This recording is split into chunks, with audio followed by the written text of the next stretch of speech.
နောက်ဝင်တယ်ဆိုလားမွေးကလေးကမျိုးရိုးကပါလာတာ အိမ်မက်ထဲမှာလေတည်သွားတဲ့ဥမောင်ကြီးကိုအပြင်မြင်ရတယ် သူကမသိဘူးညာတိုင်းလာတာပြီးတော့အစားလာတော့ အချို့ကြတော့လေအသက်အရွယ်တစ်ခုရောက်မှချက်ကဆိုင်ရာပိုင်ရာပုဂ္ဂိုလ်တွေတာဝန်ပေးလို့ဒီလူပရလောကနဲ့ဆက်တော်နိုင်တာ လင်းကောင်ကဒီတရွာလုံးမှာအချောဆုံးအလှဆုံးတော့ဥစ္စာစောက်မျိုးစုံမျိုးကတော့လာတာဖြစ်ချင်ဖြစ်နိုင်တယ် သူ့ကိုလင်းကိုအိမ်မက်ထဲမှာပြေးပူတယ်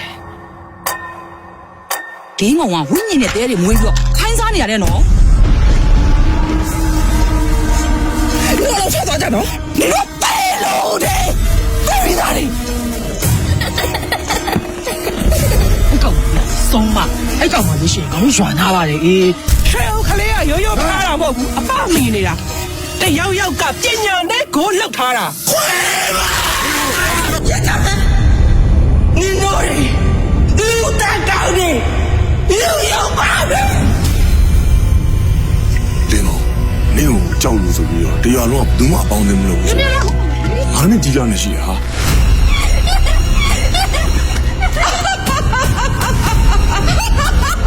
အေးပြီးသားလူတွေရဲ့ဝိညာဉ်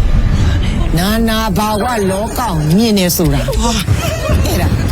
ပရလောကနဲ့ဆက်ဆက်နေတာ